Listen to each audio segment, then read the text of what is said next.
Specially যুবক ভাই যারা আছো, তোমাদের তারুণ্য আছে, রক্তের উদ্যম আছে, তোমরা চাইলে অনেক কিছুই করতে পারো। অনেক বার্ধক্যে উপনীত হওয়া মানুষ নামাজ পড়তে চায় কিন্তু পড়তে পারে না। তরুণদের কাছে আল্লাহ পাক সুযোগ দিয়েছে। আর ইসলামের বিরোধী শক্তি যারা আছে তারা খুব ভালো করেই জানে কিন্তু যে ইসলামের বিজয়ে সবচেয়ে বড় ভূমিকা রাখতে পারে তরুণ সমাজ, যুবক সমাজ, যুব সমাজ, তরুণ প্রজন্ম। এ কারণেই তো দেখবেন তরুণ প্রজন্মকে তাদের উদ্দেশ্য থেকে সরিয়ে দেওয়ার জন্যে তারা আপনার সামনে অনেকগুলো টোপ দিয়ে দিয়েছে। দেখাবো টোপ কয়েকটা। 1 নম্বর টোপ দিয়েছে মেয়ে নারী জাতি, মেয়েদেরকে বেপর্দা করে তোমার সামনে উপস্থাপন করে দিয়েছে, ফ্রি মিক্সিং। এখন তুমি আর ঈমান ধরে রাখতে পারছো না। এটা পরিকল্পিত ছিল, কারণ আল্লাহ পাক বলছেন যুজ্জিনা লিন্নাস হুব্বুশ শাহাওয়াতি মিনান নিসা। মানুষের জন্যে সবচেয়ে যে আকর্ষণীয় বিষয়গুলো তার মধ্যে 1 নম্বর হচ্ছে মহিলা, মানে মেয়ে, নারী জাতি। এটা আমাদের কাছে সবচেয়ে আকর্ষণীয়। আল্লাহ পাকের সবচেয়ে সুন্দর সৃষ্টিকে মানুষ না, মানুষের মধ্যে আল্লাহ পাকের সবচেয়ে শ্রেষ্ঠ সৃষ্টিকে নারী জাতি। আল্লাহ পাক তাদেরকে সুন্দর করে সৃষ্টি করেছেন, তাই নয় কি? এ কারণে পুরুষদের সবচেয়ে আকর্ষণের জায়গা কোনটা? নারী জাতি। এ কারণে মেয়েদেরকে বেপর্দা করে তোমার সামনে ছেড়ে দেওয়া হয়েছে। জেনা বেড়েছে, ব্যভিচার বেড়েছে, ফ্রি মিক্সিং বেড়েছে, ধর্ষণ বেড়েছে, এই যে হারাম প্রেমের সম্পর্কগুলো বেড়েছে। যুবকেরা তাদের জীবনের উদ্দেশ্য ভুলে গেছে। আমার কথা কি বুঝতে পারছেন? আচ্ছা, এটা 1 নম্বর। 2, মাদক। যুবকদের সামনে মাদকের সহজলভ্যতা। চাইলেই হাত বাড়ালেই মাদক, হাত বাড়ালেই ইয়াবা, হাত বাড়ালেই ফেন্সিডিল, হাত বাড়ালেই হেরোইন, তাই না? কথা ঠিক না বেঠিক? যদি কেউ চায় যে আমি আজকে রাত্রে মাদক খাবো, সে পারবে, হাত বাড়ালেই পারবে। এখনকার সমাজ এমন, যদি কেউ চায় যে আজকের রাত্রে আমি পতিতালয় গিয়ে রাত কাটাবো, সে পারবে। 500 টাকা 1000 টাকার বিনিময়ে মানুষ এখন জেনা করতে পারে না? 5 টাকা 10 টাকা 50 100 টাকা দিয়ে মানুষ এখন ইয়াবা কিনে খেতে পারে। আর যারা সীমান্তবর্তী অঞ্চলে আছেন তারা আরও ভালো জানেন আমার কথা কতটুক সত্য কতটুক মিথ্যা। যুবকদের সামনে মাদক এমনি এমনি দেওয়া হয় নাই। উদ্দেশ্য কি? তোমার দ্বারা ইসলামের বিজয় সম্ভব ছিল। মাদক সেবন করায় তোমাকে সরাই দিয়েছে ওই রাস্তা থেকে। কথা বুঝতে পারছো? খুব সতর্ক। 3 নাম্বার, জুয়া। তোমার সামনে জুয়া দিয়ে দিয়েছে। জুয়া, ফুটবল বিশ্বকাপ হইলে জুয়া, IPL হইলে জুয়া, BPL হইলে জুয়া, ফুটবল ফিফা হইলে জুয়া। জুয়া খেলে না মানুষ? আর যে যুব সমাজ তাদের জীবনের উদ্দেশ্য জানে না, তাদের পক্ষেই সম্ভব এইসব মেসি, আর্জেন্টিনা, ব্রাজিল এইসব নিয়ে ব্যস্ত থাকা। যারা নিজেদের জীবনের উদ্দেশ্য জানে তাদের জন্য কোশ্চিনকালেও এখানে সময় নষ্ট করা সম্ভব না। দুনিয়ার জীবনটা কি খেলতামাশা? দুনিয়ার জীবনটা কি খেলতামাশার জন্যে? আল্লাহ পাক যে হায়াতটা দিয়েছেন, ধরেন 50, 60 বা 100 বছর, এই হায়াতটা কে দিয়েছেন? এই সময়টার মালিক কে? তাহলে আল্লাহ যদি সময়ের মালিক হয়, আমি কেন সময় 1 ঘন্টা অপচয় করবো ওখানে বসে বসে? এই সময়টাকে আমার নাকি? সময়টা আমার বাপের নাকি? সময়টা কার? আল্লাহর দেওয়ার সময় আমি টিভি সেটের সামনে বসে বসে 1.5 ঘন্টা নষ্ট করে ফেললাম। খেললো 2টা দল আর তালি বাজাচ্ছে আমি, মাশাআল্লাহ। কালকে দেখলাম কক্সবাজার থেকে আসার সময় রাস্তা ব্লক, পুরা একটা দল জিতেছে, পুরো রাস্তা ব্লক, হাঁটা যাচ্ছে না, মিছিল, পাগলের মতো মানুষ মোটরসাইকেল নিয়ে ছুটছে, গাড়ি নিয়ে ছুটছে, সিগারেট খাচ্ছে, আরও যে কী খাচ্ছে, মেয়ে নিয়ে ঘুরছে আর একটা পতাকা নিয়ে ঘুরছে। যে দেশের পতাকা নিয়ে ঘুরছে ওই দেশ জানেও না মনে হয় যে এই দেশে এই আমার সাপোর্টার আছে। হ্যাঁ, আর খেয়াল করে দেখবেন এই আয়োজনগুলো এখন করানো হচ্ছে মুসলিম দেশগুলোকে দিয়ে। মানে মুসলমানদের অবস্থা দেখলে এখন মনে হচ্ছে সুবহানাল্লাহ,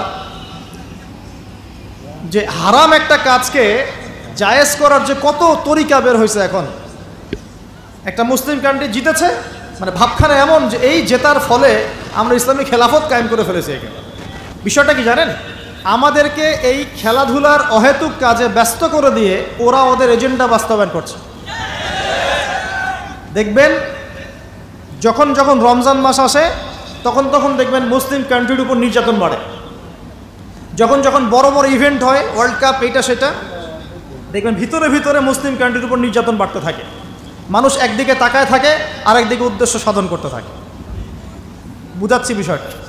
আপনার 5টা বাচ্চা আছে মনে করেন, খুব জ্বালায়, কান্নাকাটি করে, হইচই করে, আর আপনি মোবাইল ফোনটা বের করে দিয়ে বলেছেন, বাবা বস, তোরা 5 জন মিলে একটা কার্টুন দেখ, আমি একটু কাজটা করি। দিয়ে দিলেন, ও কার্টুন দেখছে চুপচাপ, কেউ কোনো ডিস্টার্ব নাই। আর বুঝতে পারছেন? আর এই যে বাচ্চাগুলো কার্টুন দেখছে না, এগুলো হচ্ছে আমরা এখন। আর ওই যে কাজ করছে বাপ, এটা হচ্ছে ওরা, পশ্চিমারা। আমার কথা কি বুঝতে পারেন? আচ্ছা, আমি সহজ করার চেষ্টা করছি। প্রিয় যুবক ভাইরা, মেয়ে তো উন্মুক্ত করে দিয়েছেই, মাদক তো দিয়েছেই, জুয়া দিয়েছে, অহেতুক এসব খেলতামাশা দিয়েছে তোমার সামনে, তোমার সময় কেড়ে নেওয়ার জন্য, তোমার হায়াত কেড়ে নেওয়ার জন্য।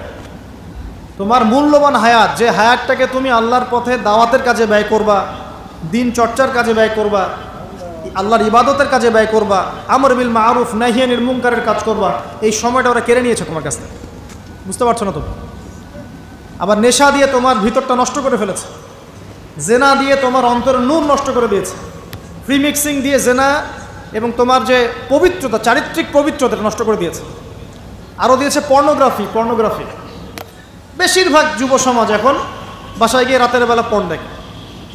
দেখা যায় সারাদিন ভালো কাজ করে, বাসায় গিয়ে রাতের বেলা পর্ন দেখে। পর্নোগ্রাফি দেখে না বা দেখে নাই কখনো, এমন একটা ছেলে খুঁজে পাওয়া যাবে না এখন। আর যখন আপনি এগুলোতে অভ্যস্ত হয়ে যাবেন, তখন শরীর খারাপ হয়ে যাবে, মন ভালো থাকবে না, আপনি একাকী গোপন পাপ করবেন, শরীর দুর্বল হয়ে পড়বে। একটা মেয়ের দিকে আপনি সম্মানের চোখে তাকাতে পারবেন না, মনে হবে মেয়ে মানেই মনে হয় ভোগের বস্তু। পর্ণে আসক্ত যারা, তারা কোনো কাজে শান্তি পায় না, অস্থির। এমনকি তারা যদি বিয়ে শাদিও করে, তবু বৈবাহিক জীবনে সুখী হতে পারে না। কেন জানেন? নিজের শক্তি ক্ষমতাগুলো আগেই নষ্ট করে ফেলেছে।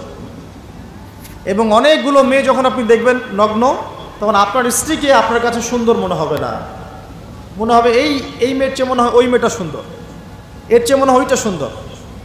আর মেয়ের প্রতি সম্মান তো থাকবেই না, মেয়েকে মনে হবে একটা ভোগের বস্তু। যত বেশি পর্নোগ্রাফি বেড়েছে, তত ধর্ষণ বেড়েছে। দেখেছেন? পর্ন যত বেড়েছে, ধর্ষণ তত বেড়েছে। এমনকি ছোট ছোট বাচ্চারা পর্যন্ত রেহাই পাচ্ছে না। দেখেন না? ছোট ছোট বাচ্চা, 5 বছর 10 বছরের বাচ্চারা, মেয়ে বাচ্চাদের কথা বলছি, এদেরকেও ধর্ষণ করা হচ্ছে। যাদের ঘরে কন্যা সন্তান আছে, তারা খুবই এখন মানে বিপর্যয়ের মধ্যে আছেন আপনারা, আমরা। কারণ সমাজটা তো নষ্ট হয়ে যাচ্ছে। আপনার মেয়েকে কতদিন ধরে রাখবেন? বাইরে তো পাঠাতেই হবে। বাইরে পাঠালে দেখবেন মেয়ের সম্মান নাই, পর্দা নাই, মেয়েকে জোর করে ধর্ষণ করা হচ্ছে। বাসে, ট্রেনে, অটোতে, অমুকে তমুকে, ট্রাকে মেয়েকে ধর্ষণ করা হচ্ছে। আর প্রত্যেক ধর্ষকের তো আর ইসলামিকভাবে বিচার হচ্ছে না। হচ্ছে? যদি একটা এলাকায় ধর্ষণ হতো আর ধর্ষককে জনসমুখে ডেকে ফাঁসি দেওয়া হতো না, তাহলে দেখতেন যে ওই এলাকায় ধর্ষণ বাড়তো না, কমে যেত। যদি একটা এলাকার চোরদেরকে জনসমুখে নিয়ে এসে হাত কেটে ফেলা হতো, তাহলে বুঝতেন চুরি কাকে বল। ভয়ে চুরি করতে পারতো না মানুষ। আর ভাগ্য ভালো যে এই নিয়মগুলো এখন নাই। কেন ভাগ্য ভালো বললাম? ভাগ্য ভালো কেন বললাম? কারণ এই নিয়ম যদি এই মুহূর্তে চালু করা হয়, এই মুহূর্তে যে এখন এই সেকেন্ডের মধ্যে চালু করা হয়, তাহলে অনেক বড় বড় রাঘব বোয়াল যারা আছে ওদের হাত থাকবে না। কথা বুঝতে পারছেন না? কেউ চুরি করে সিসকা চোর বলি আমরা, না কি বলেন আপনারা? ছিচকা চোর বলেন। কেউ আছে চুরি করে, পুকুর চুরি করে। সিসকা চোরকে ধরতে বলে রাস্তাঘাটে কি মাইটটা দেওয়া হয়, তাই না? মনে হয় যে নিজের শক্তি খাটানোর একটাই জায়গা চোর পিটানো। মসজিদে যদি মসজিদে যদি একটা চোর ধরা পড়ে, কি মাইটটা মারে, খুঁটির সাথে বেঁধে একদম জুতা স্যান্ডেল দিয়ে। আর সামনে যে পুকুর চুরি করে বসে আছে, কিছুই করতে পারতেছে। কি কথা মিথ্যা কথা বলছে? যদি একটা মুসলিম রাষ্ট্রের মধ্যে দুর্নীতি না থাকতো না, মুসলিম রাষ্ট্র বিশ্বকে নেতৃত্ব দিত ইনশাআল্লাহ। যদি কোনো মুসলিম রাষ্ট্রের মধ্যে দুর্নীতিটা না থাকতো না, তাহলে দেখতেন ওই রাষ্ট্র অবশ্যই বিশ্বকে নেতৃত্ব দিত ইনশাআল্লাহ। এমন অনেক অমুসলিম রাষ্ট্র আছে যেগুলো অমুসলিম হওয়া সত্ত্বেও ওদের মধ্যে কোনো দুর্নীতি নাই, জানেন? আল্লাহ পাক আমাদের সবাইকে পরিপূর্ণ মুসলমান হওয়ার তৌফিক দান করুন। দেখেন আল্লাহ পাক বলেছেন উদখুলু ফিস সিলমি কাফা, তোমরা পরিপূর্ণরূপে ইসলামে প্রবেশ করো। এখন আমি যদি নামাজও পড়ি, আবার ঘুষও খাই, এদিকে রোজাও রাখি, আবার সুদও খাই, আবার এদিকে আমি হজমরাও করি, অন্যের সম্পদ আত্মসাৎও করি, মাপে কমও দেই, মজুদদারি করি ইত্যাদি, আমি কি পরিপূর্ণ মুসলিম? আমি কি উদখুলু ফিস সিলমি কাফার উপর আমল করতে পেরেছি? আর আল্লাহ পাক এখানে বলছেন ওয়ালা তামুতুন্না ইল্লা ওয়া আনতুম মুসলিমুন, পরিপূর্ণ মুসলমান না হয়ে তোমরা মৃত্যুবরণই করিও না। করলেই সমস্যা। পরিপূর্ণ মুসলমান না হয়ে মারা গেলেই সমস্যা। কি সমস্যা? ওই যে আল্লাহ পাক বলবেন মান রব্বুক, বলবে লা আদরি, আমি তো জানি না, কারণ পরিপূর্ণ মুসলমান হয়নি তো, আল্লাহর সাথে শিরিক করেছেন। আল্লাহ পাক বলবেন মা দীনুক, বলবে লা আদরি, আমি জানি না। মা দীনুক উত্তর কেমন করে দিতে পারবে? ইসলামের কিছু অংশ মানে, কিছু অংশ মানে না। ইসলামের কিছু অংশ মানে, নামাজ, রোজা, হজ, যাকাত, তাসবিহ, তাহলিল সবই মানে, কিন্তু সুদ ছাড়তে হবে, ঘুষ ছাড়তে হবে, জেনা করা যাবে না, মদ খাওয়া যাবে না, দুর্নীতি করা যাবে না, মানে না। তাহলে মা দীনুক কি উত্তর দিবে? মান নবিয়ুক, কে নবী? উত্তর কিভাবে সম্ভব? নবীর সুন্নতি তো নাই গায়ের উপরে, চেহারায় নাই, কাপড়ে নাই, চলাফেরায় নাই, ওঠা বসায় নাই, ইবাদতে থাকলেও অর্থনীতির মধ্যে নাই, অর্থনীতির মধ্যে থাকলেও সংস্কৃতির মধ্যে নাই, সংস্কৃতিতে থাকলেও সমাজে নাই। তো নবীর সুন্নত কি খালি ঘরে তসবিহ টেপার মধ্যেই? মানে আমরা খালি সুবহানাল্লাহ সুবহানাল্লাহ পড়বো এটাই সুন্নত? দাড়ি ছেড়ে দিব এটাই খালি সুন্নত? টাকনোর উপরে কাপড় পরবো এটাই কি খালি সুন্নত? সমাজের মধ্যে সুন্নত নাই, অর্থনীতির মধ্যে সুন্নত নাই, ব্যবসা বাণিজ্যের সুন্নত নাই, চাকরি বাকরিতে সুন্নত নাই, পরিবারের সুন্নত নাই, সংস্কৃতির মধ্যে সুন্নত নাই, আর রাষ্ট্রের কথা বললাম না, ওটা বাদ দেন, ওটা এযুগে সম্ভব না। ইল্লা মাশা আল্লাহ, যদি আল্লাহ পাক না চান। ওইদিকে আমি কথাই বলতে চাচ্ছি না, আমি সমাজ পর্যন্তই আসি, আর এর উপর যাচ্ছি না। তো প্রিয় ভাইয়েরা, যুবক ভাইদের কথা বলে আমি সামনে যাব। 1 নাম্বার কি বলেছি? তোমরা সতর্ক থাকবে মেয়ে থেকে। কি থেকে? মেয়ে থেকে 100 হাত দূরে। 100 হাত মানে আমি বলি, পরামর্শ দেই, আমি তোমাদের ভাইয়ের মতো, ছোট হই আর বড় হই, আর আমাকে এইসব আল্লামা শায়েখ এইসব বলার দরকার নাই। আমি একদম তালেবে ইলম, এখানে বড় বড় অনেক আলেম ওলামায়ে কেরাম আছেন, আমি খুব বিব্রত বোধ করছি কথা বলতে। আমি জানি যে হকপন্থী ওলামায়ে কেরাম যারা, তারা আমাদের মতো অনলাইনেও আসেন না, এই ফেসবুক ইউটিউবে ভিডিও পাবেন না, এমনও আলেম বাংলাদেশে আছেন জানেন, যারা বহু আলেম তৈরি করছেন, মাদ্রাসা খেদমত করছেন। তো তাদের সামনে আমাদেরকে যখন এইভাবে টাইটেল দেন, লজ্জা লাগে, বিব্রত বোধ করি। শেখার কোনো শেষ নাই। আমি একসময় মনে করতাম যে আমি যখন ইন্টারমিডিয়েটের পর থেকে চর্চা করা শুরু করছি, অনার্স মাস্টার্স পর্যন্ত, মনে করছি যে হ্যাঁ, মনে হয় ইসলাম সম্পর্কে ভালোই জানছি। তারপর যখন কওমি আলেমদের কাছে পড়তে শুরু করলাম, বলি এগুলো ভিতরের কথা, খোলামেলা বলি, গল্প করছি আপনাদের সাথে, রাগ করছেন নাকি? তখন বুঝলাম যে বিগত 5-7 বছরে তো আমি কিছু পড়াশোনা করছি বলে মনে হচ্ছে না। যেমন একটা হাদিস শো করে বললাম যে ওস্তাদ, এই যে আল্লাহ রাসূল সাল্লাল্লাহু আলাইহি ওয়াসাল্লাম বলেছেন যে একজন মুমিন ব্যক্তি আর একজন মুমিন ব্যক্তির আয়না স্বরূপ। কি স্বরূপ? আয়না স্বরূপ।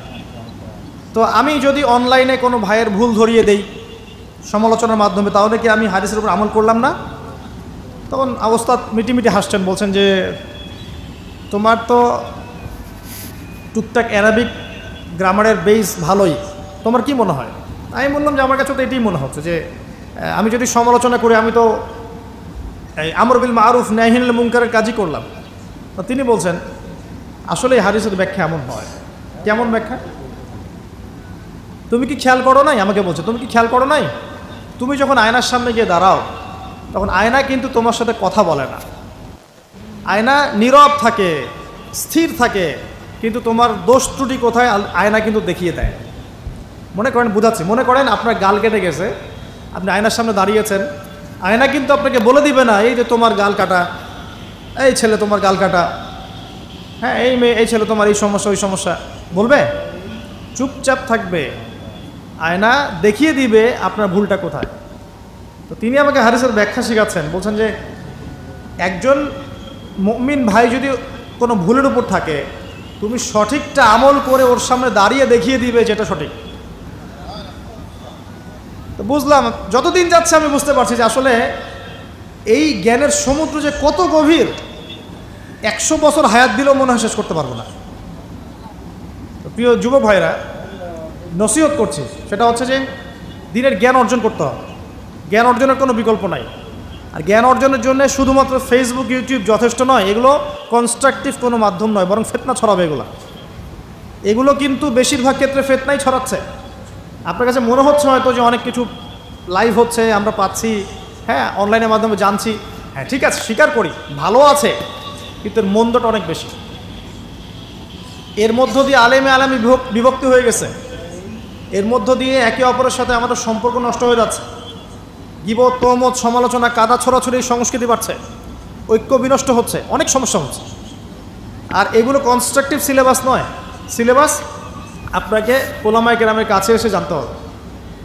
আমি বলছি 1 নাম্বার কোরআন থাকবে। আপনাদের জেনারেলদের জন্য বলছি, কারণ আপনাদের জন্য এটা এত সহজ হবে না।